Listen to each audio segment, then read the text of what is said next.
Daniel Reyes stood in courtroom 3 with grease still under one fingernail. He had washed his hands twice that morning, but the black line remained, buried deep from years of engines, belts, and rusted bolts. In his left hand, he held a folder of receipts. In his right, he held the old brass key to his father's garage. At the bench, Judge Samuel Whitaker adjusted his glasses and looked down at the case file. Then he stopped. His eyes moved from Daniel's face to Daniel's hands.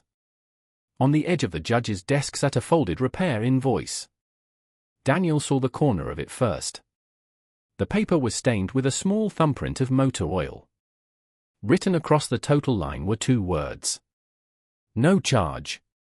The day before, Daniel had closed Reyes Auto Repair 20 minutes early because there was nothing left to do except look at bills. The shop had once sounded alive by sunset. Air compressors, radios, customers calling from the front door, his father laughing from under the hood of somebody's truck. Now the garage settled into silence before the sun even dropped behind the highway. Daniel counted the cash drawer. $43.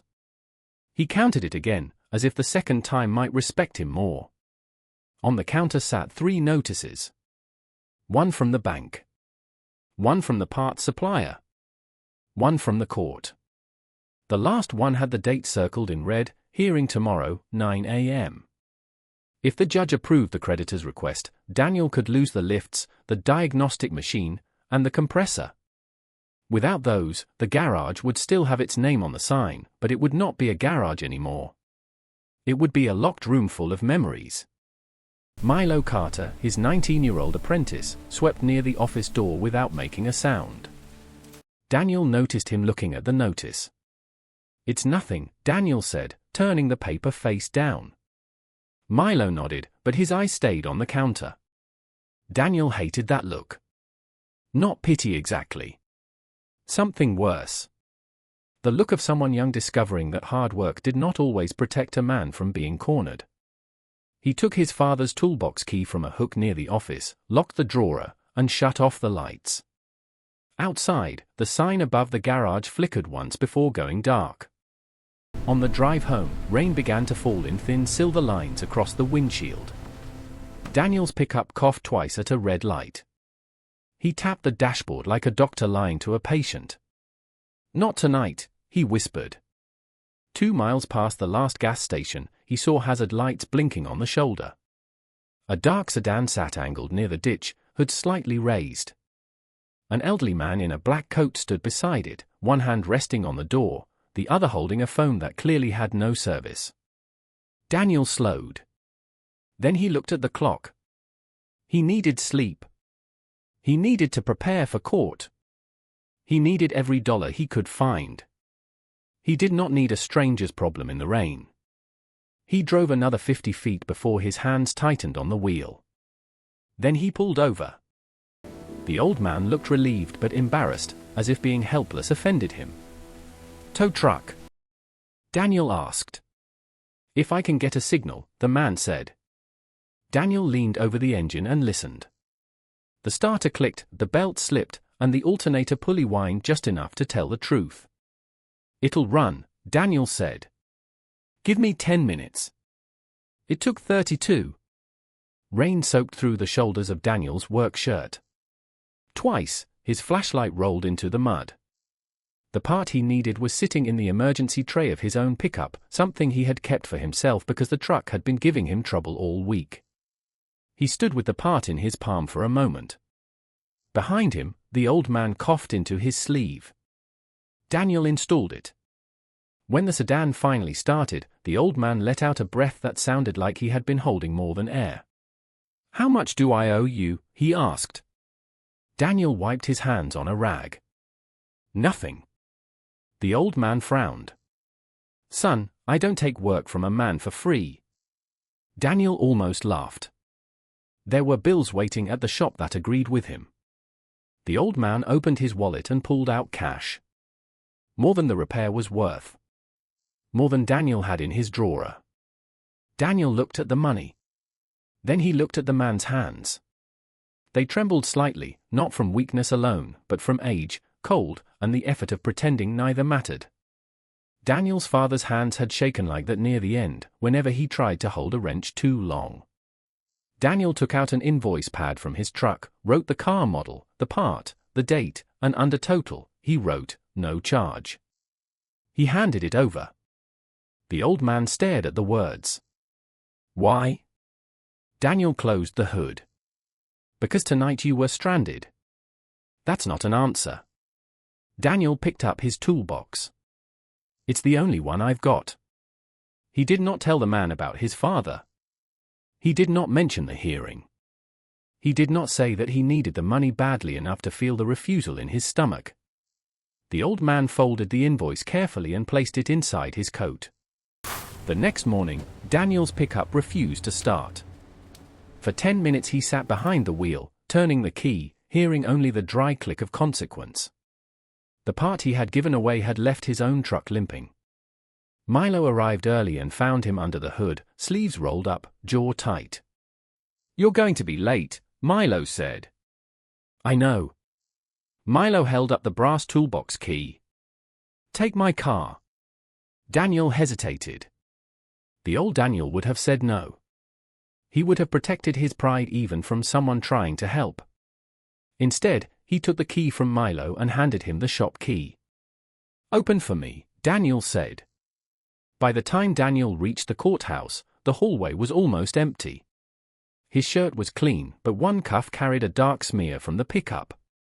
His folder of receipts had bent at the corner. He walked into courtroom 3 breathing hard and feeling smaller than he wanted anyone to see.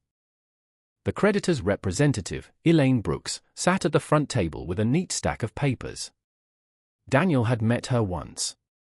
She had not been cruel. That almost made it worse. Cruel people could be dismissed. Efficient people simply moved the blade where the contract allowed.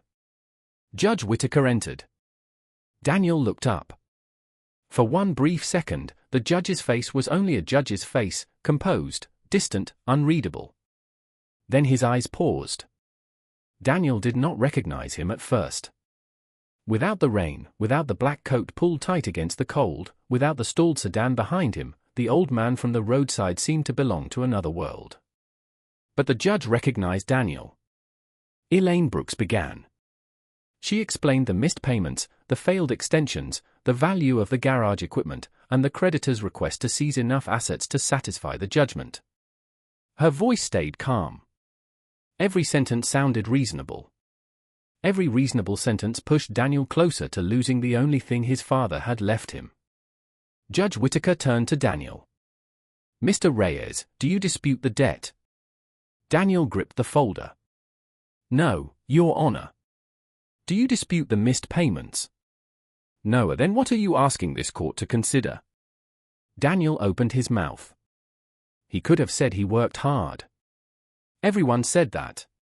He could have said the garage mattered. Every business mattered to someone. He could have pointed to Milo in the back row and said another person depended on those doors staying open. But the words felt thin. Judge Whittaker watched him carefully. "Do you have any evidence that continued operation would make repayment more likely than seizure?" Daniel looked down at his hands. He thought of the roadside. The rain. The cash. The invoice. He still did not understand why the judge had that paper. And even if he had understood, he could not make himself use it. So he told the truth. "I can't pay it all today," Daniel said. "And I won't pretend I can. But if the equipment is taken, I can't earn enough to pay anything. I'm asking for a smaller payment schedule with supervision. Weekly if necessary. I'll report income.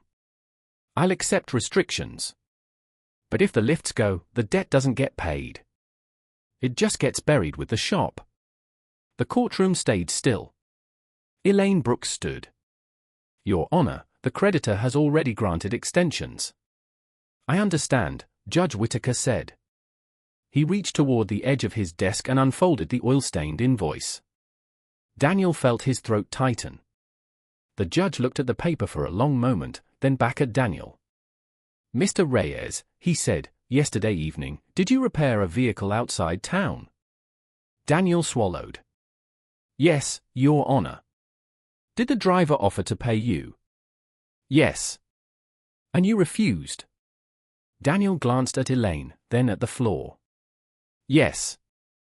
Why? Daniel's voice lowered. Because he was stranded in the rain. Judge Whittaker waited. Daniel added, and because not every person standing beside a broken car is a customer. Something changed in the room. Not dramatically. No one gasped. No music rose. The creditor's papers did not become less real. But Daniel stood differently after saying it. Straighter, though nothing had been solved. Judge Whittaker placed the invoice beside the case file. This court will not erase a lawful debt, he said. But neither will it approve a remedy that destroys the debtor's only reasonable means of repayment when a monitored alternative is available. Elaine Brooks began to object, but the judge raised one hand. The equipment seizure is denied at this time. Mr. Reyes will enter a supervised payment plan, with weekly reporting and automatic review after 90 days. Failure to comply will reopen enforcement. The gavel came down once. Not as a miracle. As a door left open. Outside the courtroom, Daniel stood alone near a window overlooking the courthouse steps. Judge Whittaker passed him without his robe, carrying the folded invoice. He stopped just long enough to hand it back. You should have taken the money, the judge said. Daniel looked at the paper. Maybe. The judge's eyes softened. No. Maybe not. That evening, Daniel returned to the garage after closing. Milo had left the lights on above the workbench. The old sign still hung crooked outside. The bills were still on the counter. The cash drawer was still nearly empty. Nothing had become easy. Daniel pinned the invoice beside the overdue notices. No charge. Then he picked up a brush, opened a can of blue paint Milo had bought with his own money, and stepped outside. For years, Daniel had refused to repaint the sign because fresh paint on a struggling garage felt dishonest. Now he painted the first letter slowly. Not because the shop was saved forever. Because it was still open. And because the man holding the brush still knew what kind of work his father had taught him to do.